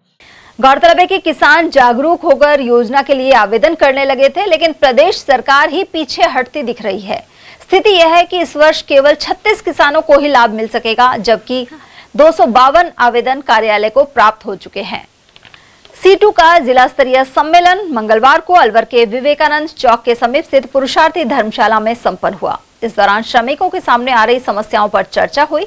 जिला उपाध्यक्ष मोहन सिंह राघव ने बताया कि इस दौरान अखिल भारतीय ट्रेड यूनियन केंद्र C2 के बैनर तले आने वाली कई यूनियनें शामिल हुई। वहीं ई-रिक्शा यूनियन से जुड़े सदस्यों ने रूट बनाने, बैटरी चार्ज करने की सुविधा और छायादार स्टैंड उपलब्ध करवाने की मांग रखी। इसके अलावा ट्रैफिक पुलिस द्वारा अनावश्यक सख्ती के आरोप लगाए। अलवर में पुरुषार्थी धर्मशाला में हमारे ऑल इंडिया लेवल की जो हमारी यूनियन है, भारतीय ट्रेड यूनियन केंद्र C2, तो C2 का आज जिला सम्मेलन, तो C2 के बैनर तले जितने भी हमारे श्रमिक संगठन, ई रिक्शा वाले की यूनियन, बुरा पताशा, अखिल भारतीय किसान सभा के साथी पदाधिकारियों को यहाँ आज बुलाकर अब सम्मेलन हो रहा है हमारा पूरा जिले का, जो C2 के बैनर तले। तो C2 के आज सम्मेलन में हमको पद भी तय करने हैं। उसी के साथ हमारी अलवर जिला लाल झंडा ई रिक्शा यूनियन का भी आज सम्मेलन है, उसमें भी हम विचार क्या है, हमको प्रशासन से कोई सुख सुविधा नहीं मिल रही, जैसे ई रिक्शाओं का रूट बनाना या ई रिक्शा के लिए बैटरी चार्ज की सुविधा, ई रिक्शा चालकों के लिए कहीं छाया, पानी की व्यवस्था और ट्रैफिक पुलिस का इनके ऊपर हमेशा दमन रहता है। इसके सुधार के लिए आज हम सम्मेलन कर रहे, उसके आगे हम सबकी हजारों की तादाद में हम जिला प्रशासन को एक घेराव करेंगे जिला प्रशासन का, और धरना प्रदर्शन भी किए जाएंगे। उधर इस दौरान लाल झंडा फहराकर शहीदों को श्रद्धांजलि अर्पित की गई। सम्मेलन का उद्घाटन प्रदेश मंत्री जितेंद्र सिंह नरूका ने किया। साथ ही एडवोकेट शब्बीर खान और मुख्तियार सिंह ने भी विचार रखे, जबकि अध्यक्षता महेंद्र सिंह और संचालन मोहन सिंह राघव द्वारा किया गया। इस दौरान महामंत्री हरेंद्र सिंह की देखरेख में नई कार्यकारिणी गठित की गई। इसमें जिला संयोजक राघव सहित परमानंद सैनी, मोनू शर्मा, मयंक कुमार गर्ग, प्यारेलाल, राजरानी गुप्ता, मुरारीलाल, ईश कुमार बवेजा, दारा सिंह और महेंद्र सिंह शामिल हैं। पेंशनर्स समाज से संबंधित कर्मचारी समन्वय समिति की ओर से 10 दिसंबर को धरना दिया जाएगा। दिल्ली के जंतर मंतर पर इस धरने में स्टेट रोडवेज एम्प्लॉयज एसोसिएशन के सैकड़ों कर्मचारी शामिल होंगे। प्रदेश सचिव कालीचरण जोशी ने बताया कि निवृत्त कर्मचारी 1995 समन्वय समिति का एक संगठन बना हुआ है। इसकी ओर से 10 दिसंबर को दिल्ली के जंतर मंतर पर महाधरना होगा। इसके जरिए न्यूनतम पेंशन 9,000 रुपए प्रति माह कर इसे महंगाई सूचकांक से जोड़ने और सर्वोच्च न्यायालय के निर्णयों को तुरंत लागू करने आदि मांगे उठाई जाएंगी। निवृत्त कर्मचारी 1995 समन्वय समिति का एक राष्ट्रीय संगठन बना हुआ है, जिसका मुख्यालय नागपुर में है। उसके अंतर्गत जो है कल जंतर मंतर पर 10 बजे से 2 बजे तक धरना है रिटायरमेंट कर्मचारियों का, जिसमें पूरे देश से लोग वहाँ आएंगे। और हमारी जो मांग है वो ये है कि न्यूनतम पेंशन जो है सीपीएफ की वो 9,000 प्रति माह की जाए और इसको महंगाई सूचकांक से जोड़ा जाए। सर्वोच्च न्यायालय का जो निर्णय 4/10/2016 एवं 4/10/2022 को बिना भेदभाव लागू करो, हायर पेंशन के विकल्प पत्रों को बिना अड़ंगेबाजी स्वीकार करो। हम जो हायर पेंशन के फॉर्म भरे हैं उनमें ईपीएफओ जो है अड़ंगे लगा रहा है कि आपका ये नहीं है वो नहीं है, जबकि हमको वो पेंशन दे रहा है जितनी भी दे रहा है, तो किस हिसाब से दे रहा है उसी हिसाब से हमको हायर पेंशन बना करके दी जाए। तो इसके लिए भी हम वहाँ जा रहे हैं। और जो 1/9/14 से पहले रिटायर हुए हैं उनको भी हायर पेंशन दी जाए, या 9,000 प्लस का जो बना करके वो भी दी जाए, क्योंकि वो भी पेंशनर है, वो भी उनको भी भूख लगती है। वो कहाँ से अपना खर्चा चलाएंगे अगर उनको नहीं देंगे बढ़ा करके पेंशन। आज की महंगाई के ज़माने में जो है जो पेंशन हमको 2,500, 3,000, किसी को 1,000, किसी को 1,500 ऐसे मिल रही है, उससे गुजारा होना बहुत मुश्किल है। लोगों ने अपने मकान गिरवी रख रखे हैं, कर्जे ले रखे हैं, बड़े बूढ़े उनके शरीर हो गए, काम कुछ कर नहीं सकते, सब 70 से ऊपर हो चुके हैं। तो करीब हम यहाँ से 100 आदमी जो है दिल्ली जाने की सोच रहे हैं। सर्दी का मौसम है, कोशिश करेंगे ज़्यादा से ज़्यादा वहाँ पहुँचे जंतर मंतर पर।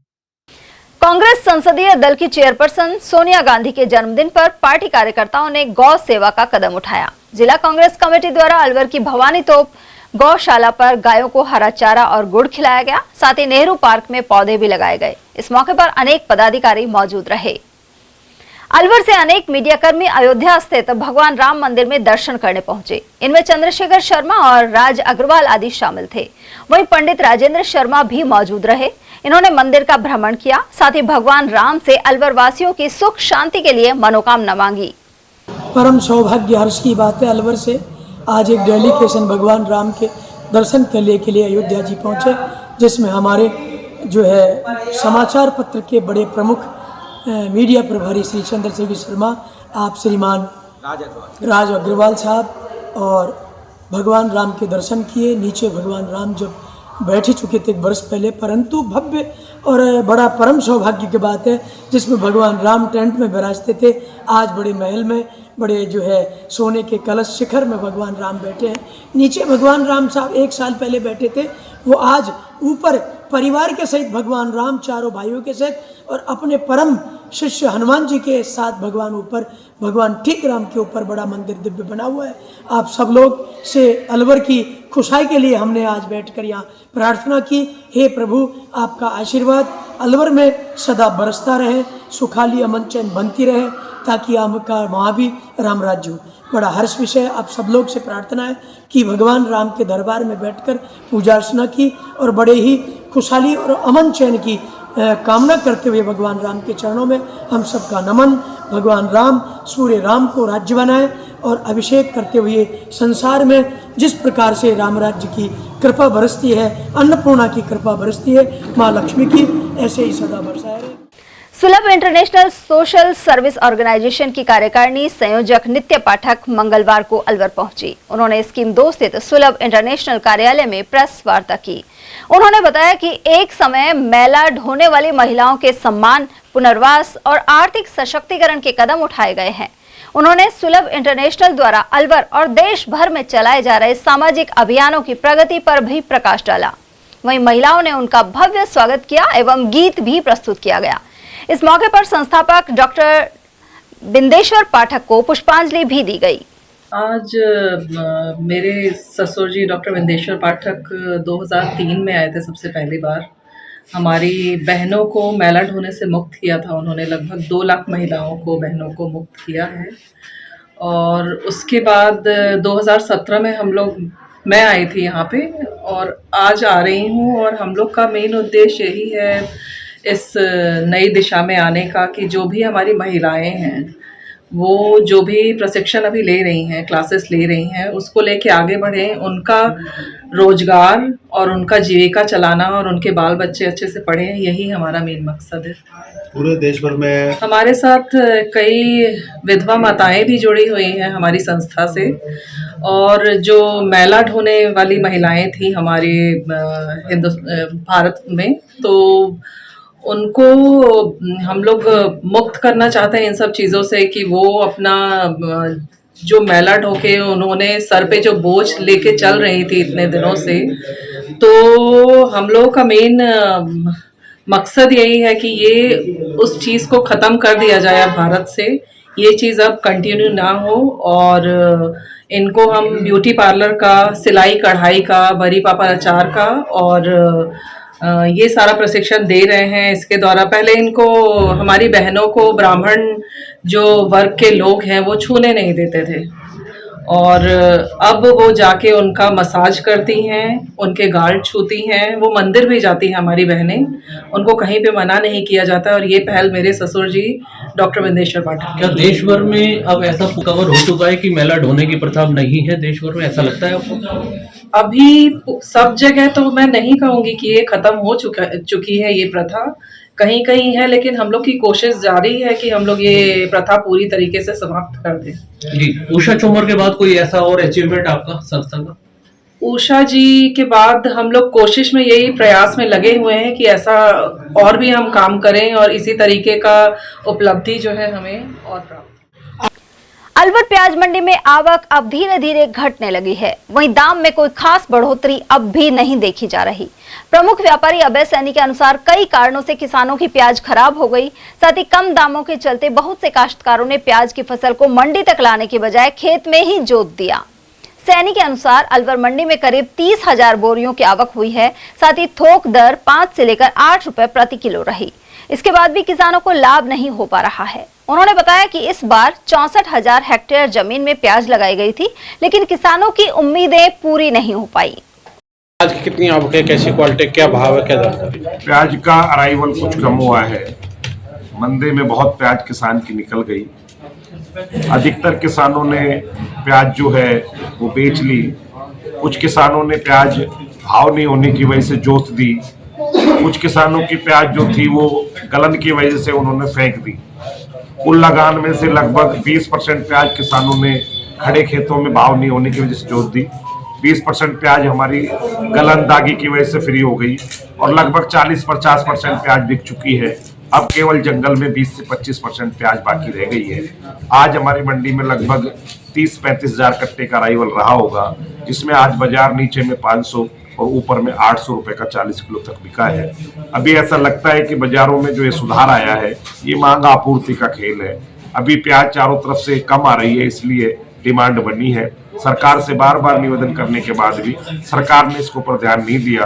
अलवर का मेवात का किसान तो बिल्कुल अपनी प्याज को सस्ते दामों में बेचकर ठगा सा महसूस कर रहा है। आज हमारे किसान के पास प्याज की लगान का पैसा तो बहुत दूर की बात है, मंडी लाने का खर्चा भी उसको नहीं निकल रहा था। पिछले 2 दिनों से कुछ बाजारों में सुधार हुई है। आज हमारे यहाँ पर किसानों के चेहरों पर रौनक देखने को मिली है, लेकिन ये रौनक क्षणिक परिवारों की है, जबकि यहाँ पर लगभग 64,000 हेक्टेयर भूमि पर प्याज लगा है, जिसमें अलवर भी है, खैरतल भी है, कोटपुतली भी है, दौसा भी है और डीग के किसान भी है। शेष किसान जिनके पास प्याज बच गए उन्हें पैसा मिला है। अधिकतम किसान जो है वो बहुत बुरी तरह से इस बार प्याज में नुकसान में आए हैं और जिनके हालात आने वाले कई सालों तक सुधरती हुई नजर नहीं। खबरें अभी और भी हैं, लेकिन फिलहाल वक्त एक छोटे से ब्रेक का। फौरन लौटेंगे, आप बने रहिए हमारे साथ और देखते रहिए ATL TV। अलवर का अपना जाना पहचाना नाम स्ट्रॉन्गर स्पोर्ट्स फेयर, शहर का एकमात्र स्पोर्ट्स फेयर और गुड्स शोरूम, जहां इस वर्ष मिल रहा है ब्रांडेड ट्रैक सूट्स पर धमाकेदार offer. Shiv Naresh, select, bold, stronger और जस्ट जैसे ब्रांड्स पर मिल रहा है भारी डिस्काउंट। और हाँ, हर ट्रैक सूट के साथ एक जैकेट बिल्कुल फ्री। साथ ही Nivia, Cosco, Spartan, Yonex, Alpha, SS, SG और अन्य स्पोर्ट्स गुड्स पर भी जारी है विशेष छूट। सिर्फ 18, 19 और 20 तारीख को ट्रैक सूट्स पर पूरे 40% का डिस्काउंट। तो देर किस बात की, आइए और दीजिए हमें एक बार सेवा का मौका। स्ट्रॉन्गर स्पोर्ट्स फेयर, अलवर का ट्रस्टेड स्पोर्ट्स शोरूम। हमारा पता है Stronger Sports Fair, Gopal Talkies, bus stand के पास, अलवर। Mobile number Ashok Kumar 9460374217, Ajay Kumar 9414890908। हीरे, सोने, चांदी के जेवरातों के विक्रेता Durga Prasad Sunil Dutt jewellers, Bajaja Bazaar, Alwar.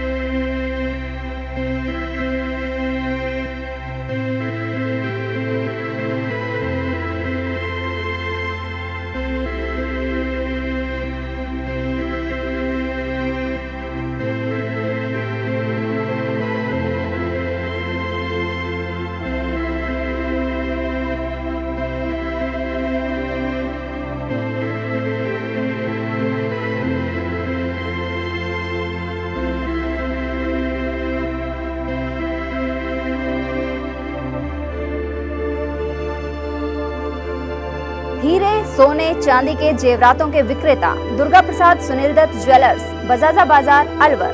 Phone number 0144233853 and 2338663। Furniture का 32 साल पुराना जाना माना नाम राहुल डेकोर। यहाँ आपकी लाडली बिटिया के लिए अथवा अपने घर के लिए सभी प्रकार का सागवान का फर्नीचर उपलब्ध है।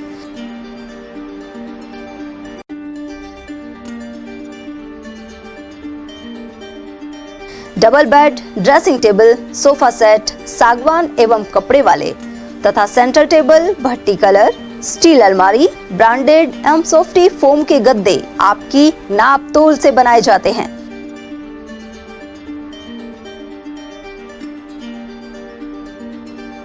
सभी सामान एक ही छत के नीचे उपलब्ध।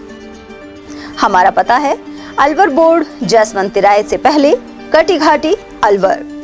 Contact number 9414019769 and 9414019768।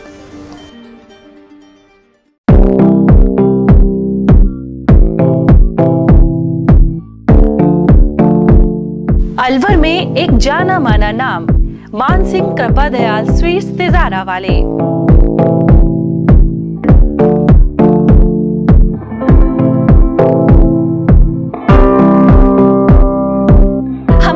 सर्दियों की मीठी मेवा, गजक, रेवड़ी और गाजर का हलवा शुद्ध व ताजा हर समय तैयार मिलता है।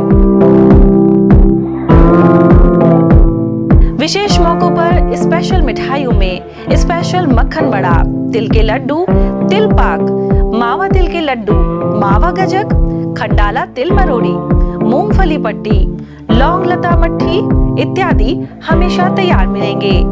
इसके अलावा शादियों के स्पेशल भाजी के गिफ्ट पैक डब्बे भी हमारे यहाँ तैयार किए जाते हैं।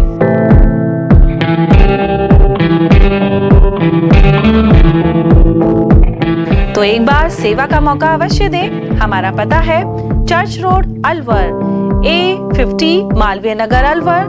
Phone number 014423326240, 014423326225। पहचान गारमेंट्स। अब शादियों की खरीदारी के लिए दिल्ली और जयपुर जाने की जरूरत नहीं। पहचान गारमेंट्स लाया है कुर्ता पैजामे, शेरवानी, ब्लेजर और कोट पैंट की शानदार वैरायटी।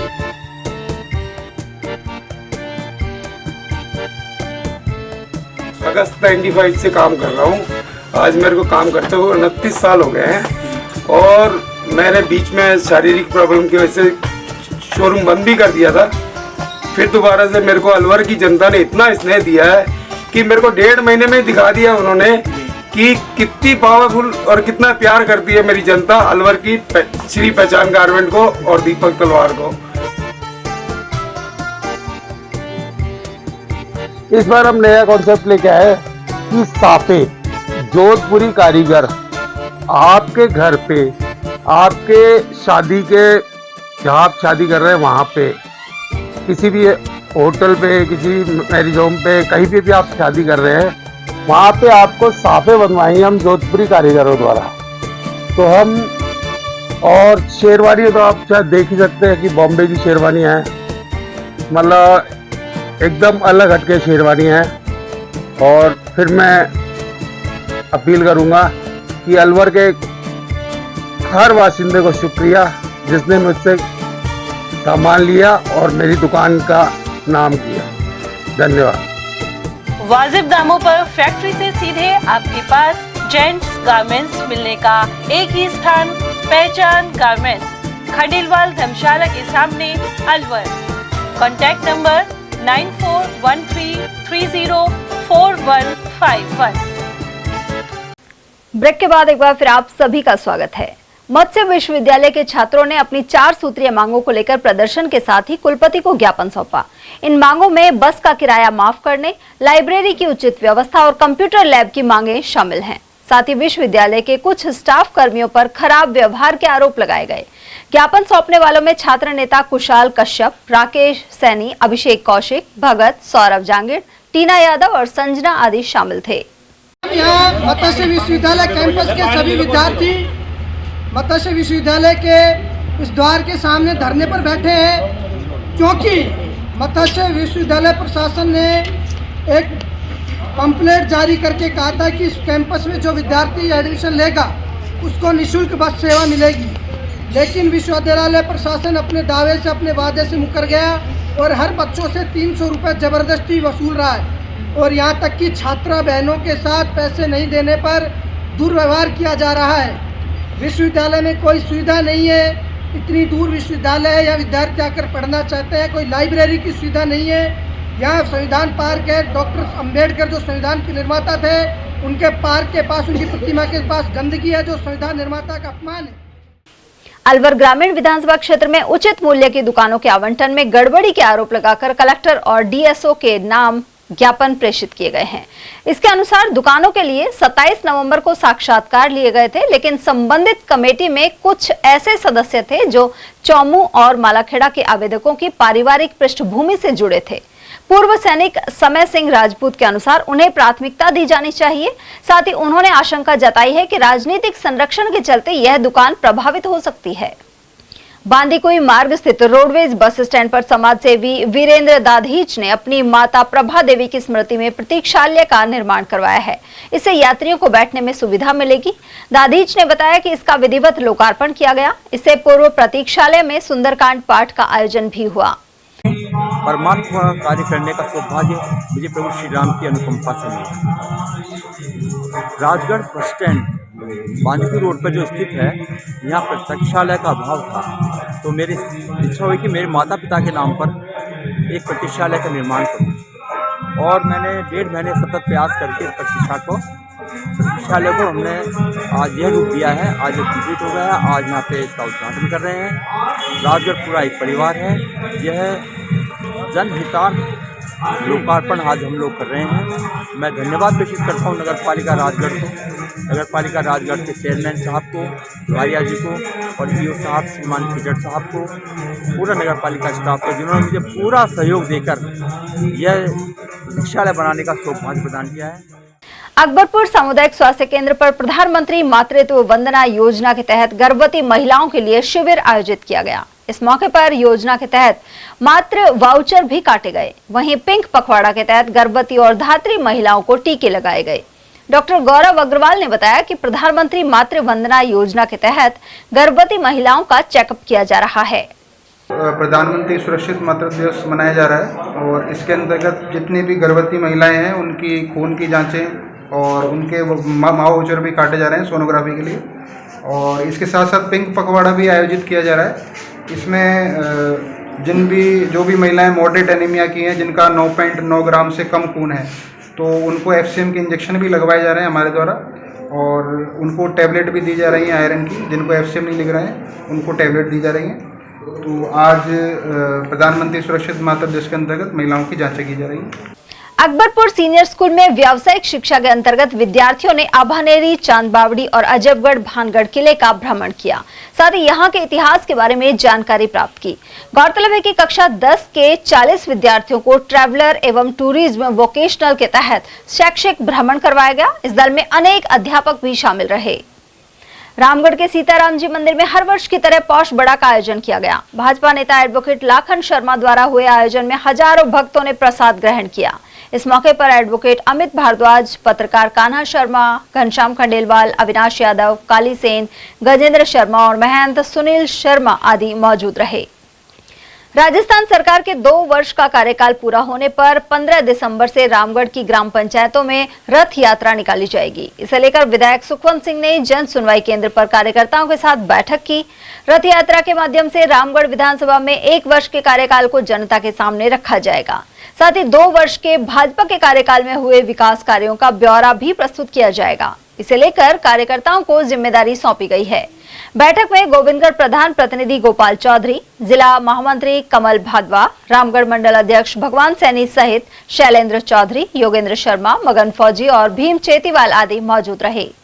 कांग्रेस संसदीय दल की चेयरपर्सन सोनिया गांधी के जन्मदिन पर खैरतल तिजारा में कार्यकर्ताओं ने पर्यावरण संरक्षण का संदेश देते हुए पौधे लगाए। यह कार्यक्रम जिलाध्यक्ष बलराम यादव के नेतृत्व में जिला कलेक्टर कार्यालय के सामने पार्क में आयोजित हुआ। वहीं नेता प्रतिपक्ष विक्की चौधरी के अलावा जय हेडाऊ, हेतराम मेघवाल, मेहरदीन खान, फतेह मोहम्मद और रामनिवास प्रजापत आदि उपस्थित रहे। तिजारा कस्बे के अहिंसा सर्किल चौक पर जिला विधिक सेवा प्राधिकरण द्वारा स्कूली बच्चों की सुरक्षा का अभियान चलाया गया। इस अभियान के तहत डीएलएसए सचिव रणवीर सिंह के नेतृत्व में बाल वाहिनियों का निरीक्षण हुआ। इस दौरान फर्स्ट एड बॉक्स और अग्निशमन यंत्रों के नदारद या खराब हालत में होने का तथ्य सामने आया। साथ ही अधिकांश वाहनों के फिटनेस सर्टिफिकेट, ड्राइविंग लाइसेंस और प्रदूषण प्रमाण पत्र आदि का अभाव दिखा। ऐसे में अनेक स्कूल बसों के चालान काटे गए हैं। इस संयुक्त कार्रवाई में सचिव रणवीर सिंह के साथ क्षेत्रीय परिवहन अधिकारी मुकुल गिदवानी, डीओ रविंद्र कुमार, हेमंत, थानाधिकारी जयप्रकाश चौधरी और राजपाल चौधरी आदि मौजूद रहे। डाल साहब के निर्देशानुसार सचिव डाल साहब द्वारा बाल वाहनियों का निरीक्षण किया जा रहा है क्योंकि बाल वाहनियों में अनियमितता बरती जा रही है। आए दिन एक्सीडेंट हो रहे हैं। जानवरों की तरह बच्चों को भर के लाए जा रहे हैं, जिनकी आरसियाँ खत्म हो चुकी हैं, गाड़ियाँ भी कंडम हालत में है। इसीलिए इनका सबका निरीक्षण किया जा रहा है और ये बच्चों की सुरक्षा को लेकर किया जा रहा है। मुख्यमंत्री भजनलाल शर्मा के नेतृत्व में राज्य सरकार ने प्रदेश के ग्रामीण क्षेत्रों में ज्ञान और विकास की शुरुआत की है। इसके अंतर्गत ग्राम पंचायत स्तर पर अटल ज्ञान केंद्रों की स्थापना की जाएगी।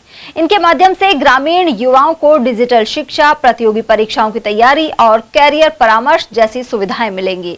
इन केंद्रों से न केवल शिक्षा का प्रसार होगा बल्कि ग्रामीण अर्थव्यवस्था को भी नई गति मिलेगी। ग्रामीण क्षेत्रों में डिजिटल क्रांति की नींव को सशक्त करने की दिशा में अटल ज्ञान केंद्र अनूठी पहल है। ग्राम पंचायत स्तर पर स्थापित इन केंद्रों का मुख्य उद्देश्य ग्रामीण युवाओं और नागरिकों को आधुनिक सुविधाओं से जोड़ना है। प्रत्येक केंद्र में ई लाइब्रेरी की सुविधा उपलब्ध होगी। साथ ही हर केंद्र में प्रशिक्षित अटल प्रेरक नियुक्त किया जाएगा।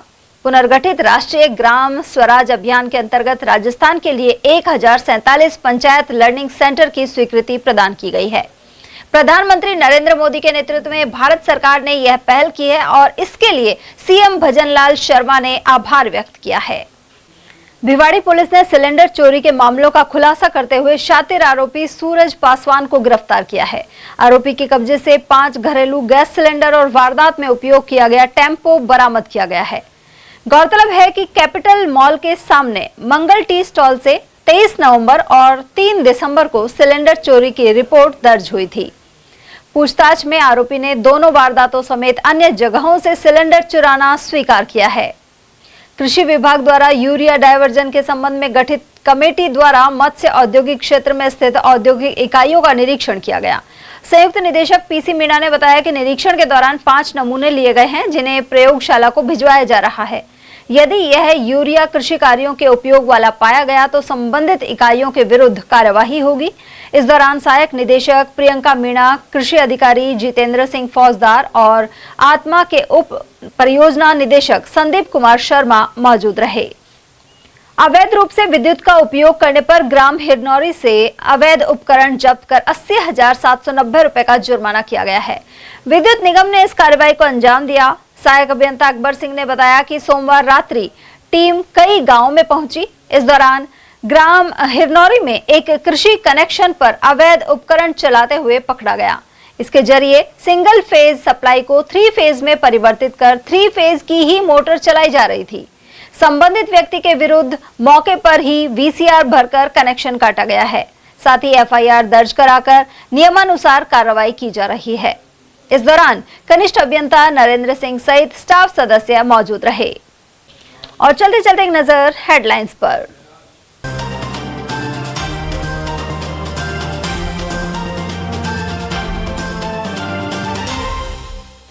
लाश की गलत पहचान के चलते परिजनों ने किसी अन्य शव का किया दाह संस्कार। अलवर जिला अस्पताल में सामने आई बड़ी लापरवाही।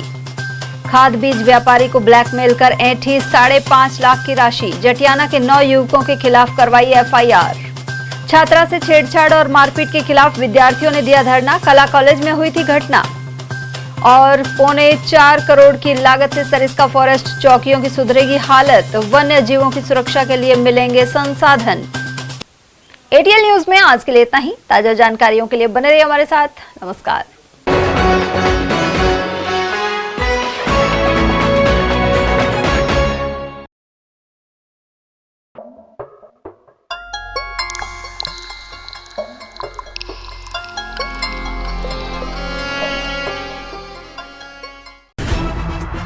खबरें जो हमें सीधा जोड़ती हैं आपसे, जिनका आपकी जिंदगी पर होता है सीधा असर। खबर का मतलब है एक भरोसा, और आपका भरोसा है हमारी जिम्मेदारी। एटीएल टीवी, भरोसा अलवर का।